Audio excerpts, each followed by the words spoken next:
consulto o engenheiro, não importa lá se o cara é piloto, se é cientista, se tem pós-doc. Você já tem isso.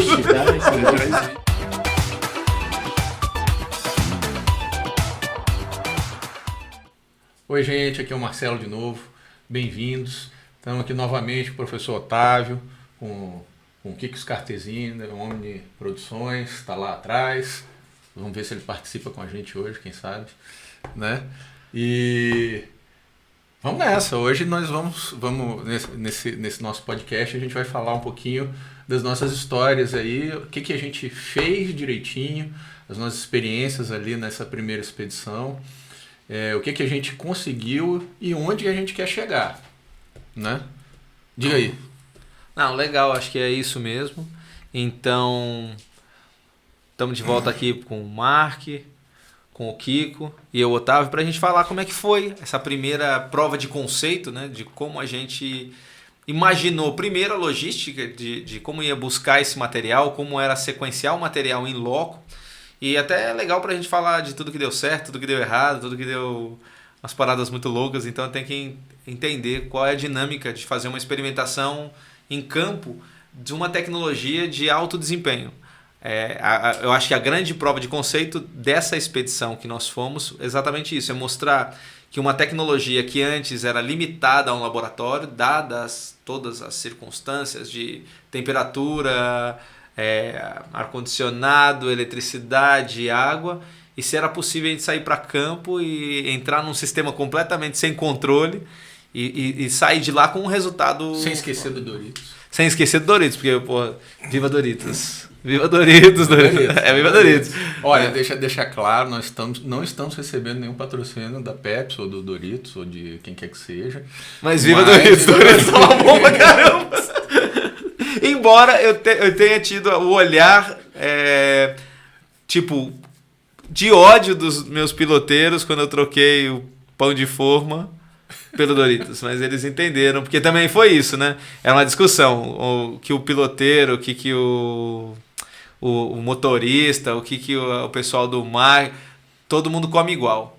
Não importa isso, lá se o cara é piloteiro, se é cientista, se tem pós-doc, se tem doutorado, azar, velho. No campo todo mundo é igual, cara. No campo a gente come junto, passa mal junto, bebe água junto e é igual, né? Então, bom, vamos primeiro com a montagem, né? Isso, eu acho que foi bem bacana. A gente começou assim, meio despretensioso e chegamos a resultados muito interessantes, né? E foi isso que a gente conversou no podcast passado, que gerou todo um projeto que se tudo der certo, já está dando certo, vamos mais para frente, né? Mas foram experiências muito bacanas. Foi devagarzinho, mas acabou primeiro aprendizado, né? Foi não centralizar demais. Então, acho que até quando a gente tem uma equipe multidisciplinar, porque é isso, às vezes as pessoas perguntam, como é que eu faço para ir contigo nesse negócio? Como é que qualquer um pode ir?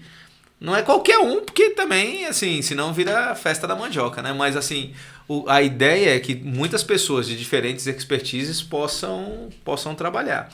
E todos têm uma importância enorme dentro do sistema. Então, se eu tenho alguém que sabe de eletricidade, né, eu consulto o engenheiro elétrico, que tudo engenheiro. Eu consulto o engenheiro elétrico, porque a gente acha, cara, que vai dar conta de ligar um equipamento e não dá, entendeu? Assim, então, tem coisas que eu, por exemplo, eu não sei nem... Tipo assim, pô...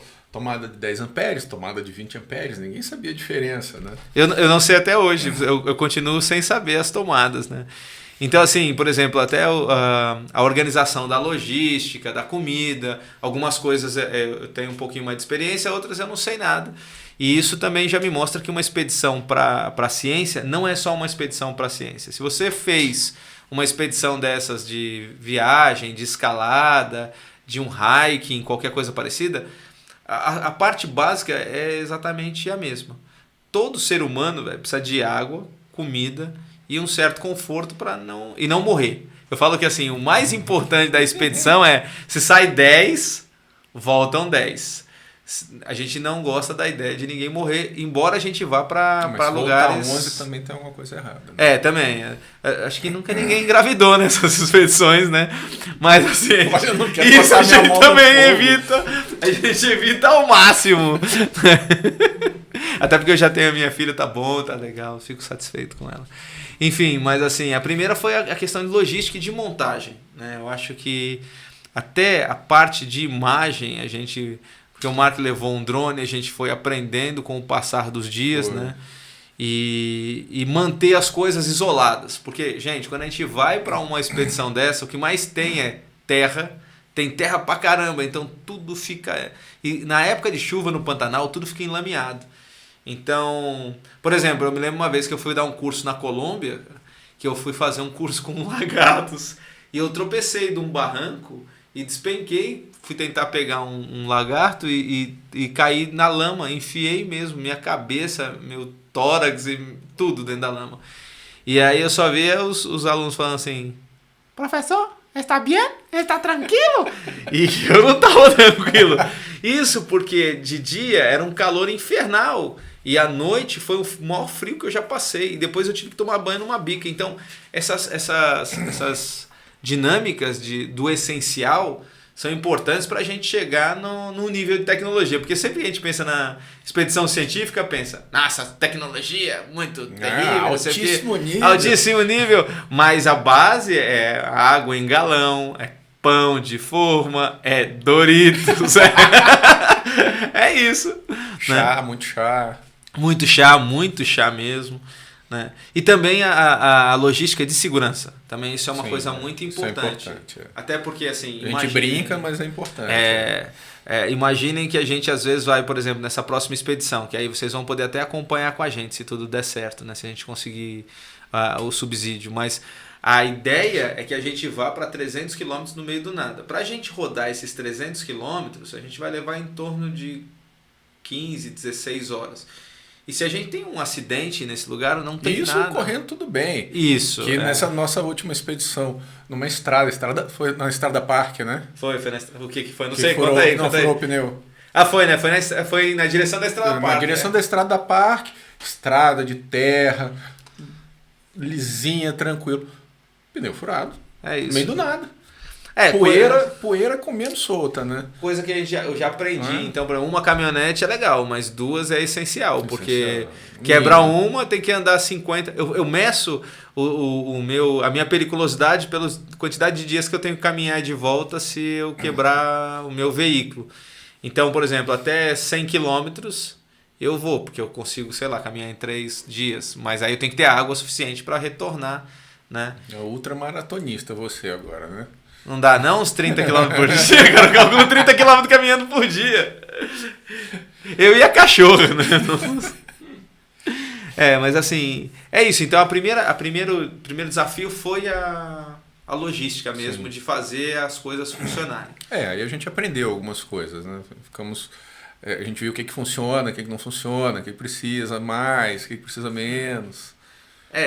Algumas coisas a gente viu. Tipo, isso que você falou, quem tem um não tem nenhum, né?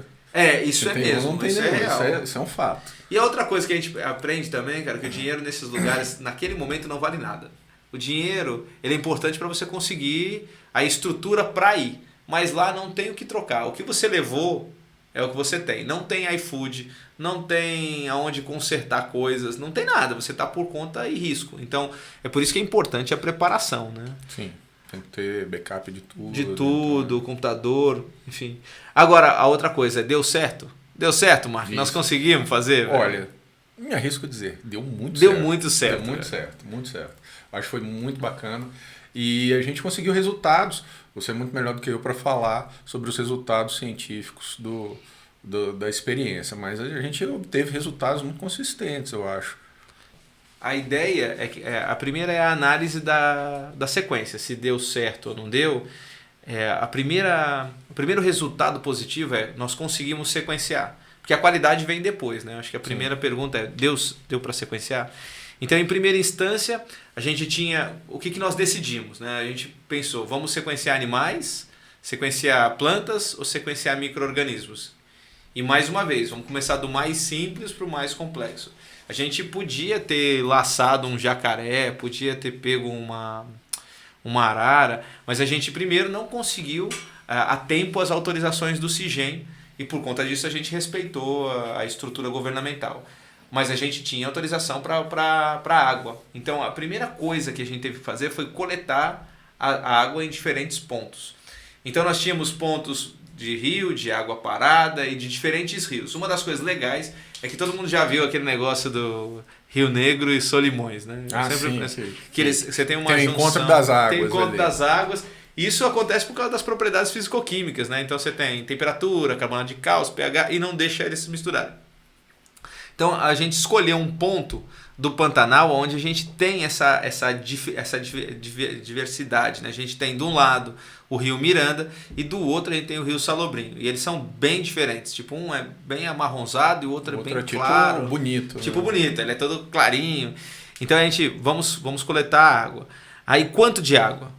Essa era outra pergunta que a gente não tinha muito bem estrategiado na cabeça. Então a gente fez um cálculo místico, né? Que eu falo que nem muito científico foi, porque como a gente não sabia a quantidade de micro-organismos que tinha naquela água, é difícil estabelecer. Mas aí partimos da premissa dos artigos que tinha com rio, e aí pensamos, 10 litros vai ser o suficiente. Então fomos para coletar Seria o suficiente e necessário. E necessário, era. Depois nós descobrimos que 10 litros não era só o suficiente, mas era necessário mais. Era... Não, mas não, é verdade. Não, foi muito menos. Foi muito menos.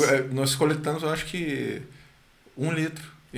Isso, foi isso mesmo. 1,5 litro era suficiente, porque os micro-organismos do Pantanal parece que pulam na água. Eles pulam na água. E aí a gente começou a pegar. Mas o problema principal é que nós não tínhamos uma bomba. Nós não tínhamos uma bomba de vácuo. Para filtrar a água. Então era uma coisa muito básica, né? A gente tava lá com sequenciador, máquinas de PCR para amplificar o DNA e centrífugas. E a coisa mais básica era, como vamos passar a água pelo filtro? Isso. E aí, como é que saiu disso? Como é que você fez isso, Mark? Não, eu não fiz. Você fez? Conte para nossa... Eu não fiz. Foi o Robert que fez. O que foi ele feito? Não tá aqui, a gente pode falar. Foi chupa. Aí tivemos que chupar litros e litros de água para passar através do filtro. E um filtro de papel, né? Eu chamo mini pour. Mini pour. Um filtrozinho que, rapaz... Eu tava com dó do Robert, porque ele sugava com tanta força para cair em gotas. Então foram horas filtrando 1 litro de água. Não só isso, foram horas de piada, porque era toda hora ele perguntando assim, quer chupar, Otávio? Não, muito obrigado, eu fico tranquilo que eu venho. E em todos os momentos que eu fazia uma imagem dele também... Tava chupando. Ele tava chupando, coitado. Não, nada contra chupar, mas... Não, cada um. Mas o que acontece é o seguinte... a gente teve essa dificuldade inicial, porque a gente não sabia que ia precisar desse volume de água, e depois vimos que era menos. Mas mesmo assim, houve uma certa dificuldade, porque não tínhamos uma bomba. Uma bomba, era uma coisa simples. E aí depois a gente viu que a quantidade de micro-organismos, porque a gente não consegue, é importante lembrar, galera, que, por exemplo, você vê uma arara, você vê uma... Mas você só vai ver micro-organismo quando tem muito, tipo... Igual quando você está na geladeira lá e você abre e viu o bolor do pão, ou então você pega um tomate e tá podrão. Ali é porque já tem tipo bilhões de micro-organismos ali já foi. Quando você tem um pouquinho, é igual você olhar para tua mão, cara. Você olha a tua mão, você fala assim, cara, eu não tô com um micro-organismo, mas a verdade é que você tem milhões. É aquela coisa, eu sou limpinho. Eu sou limpinho. Eu sou aciado, pode andar comigo até de mão dada no shopping. Não, cara. Então assim, tem micro-organismo pra caramba aqui. E aí a gente foi e tentou o primeiro sequenciamento, né? E aí, nesse instante, a gente também conseguiu ver que havia micro-organismos, que havia DNA, mas aí faltou uma outra coisa, que foi a internet, para que a gente pudesse rodar os aplicativos, os softwares, os algoritmos. Eles exigiam conexão em tempo então, real. Isso foi uma coisa também que foi uma dificuldade. Não, sim, mas existia a possibilidade de fazer offline, mas o pessoal não conseguiu agilizar a tempo também. Isso são... Porque assim, uma das coisas que a gente gostaria, e eu vejo assim, né, é que a gente pudesse sequenciar e já depositar no banco de dados em loco, né? Então, por exemplo, a gente está lá direto do Pantanal E a galera que está acompanhando pode acompanhar também a recepção dos dados e falar, caraca, velho, esses negócios isso é o que a gente vai tentar nessa próxima... vai tentar, assim, né? Em teoria. Né? Em teoria tentar, mas o que a gente queria era justamente isso, fazer o sequenciamento e já disponibilizar quase que ao vivo, né? Ali imediato, em tempo real, o que está acontecendo. E, inclusive, uma das coisas que eu vislumbro como seja o futuro, é a gente poder sequenciar e já dar um parecer imediato do que está acontecendo com aquele rio ou com aquela lagoa.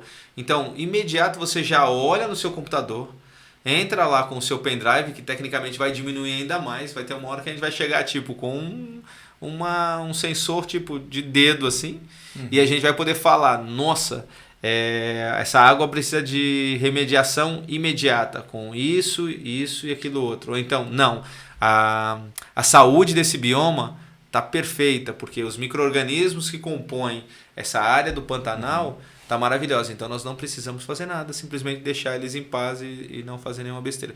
Então essa ideia do tempo real é uma das coisas que mais me atrai hoje nas tecnologias vigentes de sequenciamento. Eu falo que isso vai acontecer com a gente, essa tecnologia. Uma hora nós vamos chegar numa geladeira, pense daqui a 30 anos, a gente vai meter o dedo na geladeira e vai falar assim para você... Ou menos, acho que 30 anos é muito. Aí vai falar para você, você tomou sol no meio-dia, você teve mutações que podem levar a um melanoma. Aí você vai falar, quê? Não acredito, mano. Aí vai fazer assim, estamos entrando com um corretor de DNA. E isso vai acontecer, isso é real. Ou então, pior, né? Assim, esse ainda está mais próximo, a gente vai botar o dedo e vai falar assim... Otávio, você está com sobrepeso, não pegue o chocolate e tranca a geladeira, velho. E aí quando trancar a geladeira, você vai falar assim, não, eu quero comer. Olha, não, gente, pode. O Kiko tá ali atrás, tá rindo, mas ele não quer aparecer, mas ele tá rindo. Mas pensa, Kiko, a gente bota o dedo lá e a geladeira fala, não. Ou então só abre a gaveta e fala, você tem direito a um alface, uma rúcula, 2 cenouras e um tomate. Não! Isso não é geladeira, é uma mulher, rapaz. Você já tem isso. Existe, tá? Isso já existe. Não, é porque essas tecnologias de sequenciamento de DNA vão fazer exatamente isso. Por exemplo, quando eu brinco com os meus alunos de biotecnologia, que eu falo, a gente vai botar o dedo. E aí, se você tiver um problema mais grave, a geladeira... Porque eu penso na geladeira porque a gente sempre vai ter geladeira, né? Ou no celular, pode ser o celular. Sim. Aí o celular vai falar assim pra você, deite-se, você vai ter um infarto daqui a 45 minutos. Não precisa fazer nada, só deite para não se machucar e não rachar a cabeça. E nós já ligamos para o hospital e você tem uma ambulância indo te buscar, isso é uma coisa completamente possível. Então, o que nós estamos tentando fazer é jogar isso para uma tecnologia de bioma. Nós vamos poder falar assim, gente, está acontecendo algo muito estranho aqui e nós temos que fazer alguma coisa neste momento. A pergunta é, fazer o quê? Sim. Isso é uma outra história. Acho que a primeira a gente tem que conhecer. E nessa expedição a gente percebeu, foi muito claro, pelo menos para mim, né, você está mais lá, mas foi muito claro como as mudanças climáticas estão afetando o bioma Pantanal. Tinha muito pouca água. Então, menos água. Como é que funciona a questão de micro-organismos? Porque, assim, em teoria, você precisa de água. Sim, acho que isso muda tudo. O processo de desertificação ele é terrível de muitas formas. Hoje, nós temos como diminuir o efeito estufa e o aquecimento global. Isso tem que ser... Isso já tem sido abraçado por muitas nações no mundo inteiro. Mas o que nós estamos vendo agora é um reflexo daquilo tudo de errado que nós fizemos nos últimos 50 anos. E essa temperatura, ela vai causar esse efeito de como é que se fala? Quando a água, evaporação da água. Então a água sumiu dali. Nós tivemos áreas que nem vai muito longe, há 5 anos atrás, 4 anos atrás, onde eu basicamente não conseguia passar com a caminhonete por conta da água, e hoje tá tipo um deserto. Eu olho lagoas inteiras, eu mostrei para vocês lá, ali era uma ilha, ali era um porto, tinha um porto que sumiu, só tem lá o pedaço de madeira e não existe mais. Então isso vai acabar com a estabilidade dos micro-organismos. Então, aí eu vou te fazer uma pergunta aqui como leigo, tá? É porque a gente precisa entender onde esse projeto pode chegar. Tá, faz um mapeamento genético disso tudo. E onde pode chegar? Manter só o que está? Ou você pode reconstruir, você pode voltar a fazer com que esse ambiente seja novamente produtivo de coisas?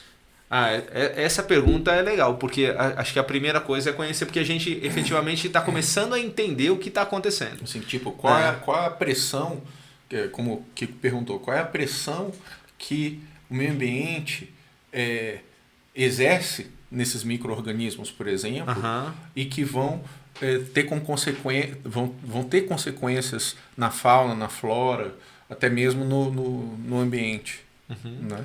Não, eu acho que após o conhecimento dos micro-organismos e todo o resto, né, depois vem a parte de inserção. Então, uma vez que a gente está vendo uma mudança significativa no curso, causada por nós mesmos, porque o que acontece às vezes é que nós temos períodos cíclicos, né? Então tem épocas que realmente está mais seco e tem épocas que realmente está mais molhado, está mais cheio. Mas o que nós estamos vendo é algo completamente fora do padrão normal. Então, detectado isso, a gente pode falar, nós podemos encher com água da piscina, mas não vai dar certo também, porque a quantidade de cloro, de íons é diferente das águas do Pantanal. Então, o que falta a gente é compreender quais são os micro-organismos e a complexidade do negócio e depois transpor essa água que pode vir dos rios, que pode vir de outros lugares onde a gente tem águas com condições similares. A outra coisa é reproduzir essa água, né? Então, uma vez que a gente sabe as propriedades físico-químicas de cada água, a gente vai saber, bom, tem tais íons, tem tal pH, tem alta concentração de carbonato de cálcio, como acontece. Então, a gente vem e entra com uma concentração de carbonato ou um aumento de água para poder minimizar os danos causados pelo aquecimento global e trazer uma estrutura. Isso é factível hoje? Não, hoje não é. Porque hoje a gente não tem o conhecimento completo do bioma pululando de micro-organismos de novo. Mas isso vai ser fato daqui a alguns anos? Vai. A gente aprendeu a lidar com muitas coisas. Se a gente olhar há 40 anos atrás, 50 anos atrás, quem se importava com a fumaça da chaminé? Ninguém nem ligava. Eu lembro, eu nasci em São Paulo. Era tudo cinza. E meu pai ainda falava com orgulho. Esta é a cidade que mais produz. Vê pela chaminés. Você olha a chaminé, meu filho, é isso aí. É o negócio funcionando. Hoje isso não é mais pensável. Então a gente também está amadurecendo como espécie, né? E as pessoas estão tomando uma consciência maior. Daí a importância de serem lugares remotos, para justamente tentar pegar onde houve menos manipulação humana? Eu acho que são duas coisas. Eu acho que nós temos que se pegar onde tem muita manipulação humana para ver o que está acontecendo. É onde está tendo uma maior assertiva de problemas e ver o que mudou. E a minha base comparativa, o meu controle negativo é o distante. É onde você basicamente foi intocável. Claro que hoje no mundo quase nada não foi tocado por um ser humano. Quando eu tinha uns 15, 20 anos, eu descobri que eu não ia descobrir nenhum planeta novo, nenhum continente novo. Fiquei triste, cara. Eu falei, cara, eu não vou achar nunca uma montanha, porque todo canto que eu vou, cara, tem um ser humano. Então, mas quanto mais fora do streaming, maior a chance da gente ver algo mais próximo do natural, né? É por isso que também muita gente hoje busca esses lugares, né? Para tentar ver como era sem a gente meter o nosso dedão lá. Quase você pode dizer que qualquer canto do mundo você acha uma Coca-Cola. Totalmente. Uma latinha sempre tá em algum lugar, né? Olha, eu falo que a gente... E no futuro próximo vai ter uma embalagem de Doritos. Vai, cara. Vai ter uma casquinha.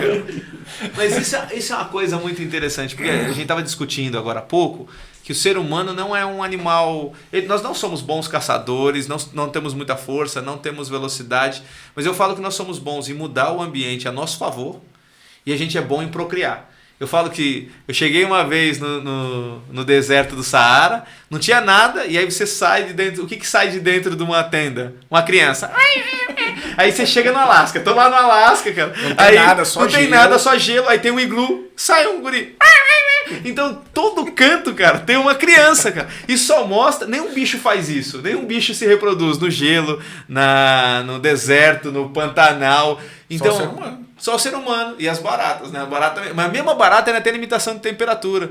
que ela tem o sistema de compensação térmica diferente do nosso. A gente não, a gente é bom pra caramba nisso. Só que a gente agora mudou de um jeito, tá pagando o preço de ter mudado. E ninguém quer voltar para trás. Porque também nós podíamos falar hoje. Tem uma maneira muito simples, a gente mata metade dos seres humanos, fica com 4 bilhões de pessoas, e aí a gente vai poupar o planeta. Né? Só que isso não funciona, porque a gente não vai hoje mais voltar. Na verdade, a perspectiva é daqui a 20 anos nós estamos com 50 bilhões de pessoas, porque a gente é bom de reproduzir.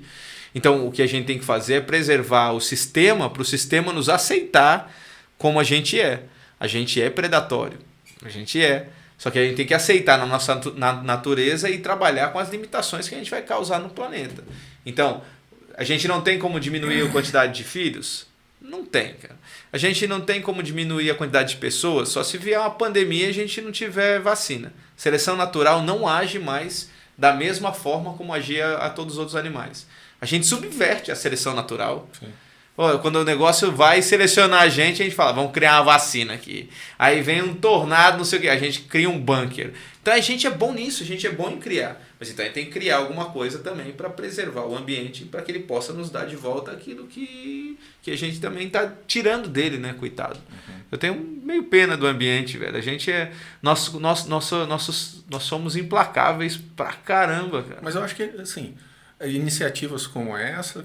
Que salvam a gente, entendeu? Ainda existem pessoas boas. Não, com certeza, cara. Porque assim, beleza, você tem pena e tal, mas um projeto como esse, onde que a gente pode chegar? Por exemplo, a gente pode criar uma Arca de Noé com isso. Cara. A gente pode analisar, de repente, qual é a pressão dessas mudanças no DNA dos animais, a epigenética, que é bem legal. Né? Assim, eu acho que são duas coisas aí que você tocou que são maneiríssimas. Assim. Primeiro é essa ideia da gente ter os bancos de dados e funcionar como uma Arca de Noé mesmo. Porque a gente não sabe como é que isso vai estar daqui a 20 anos.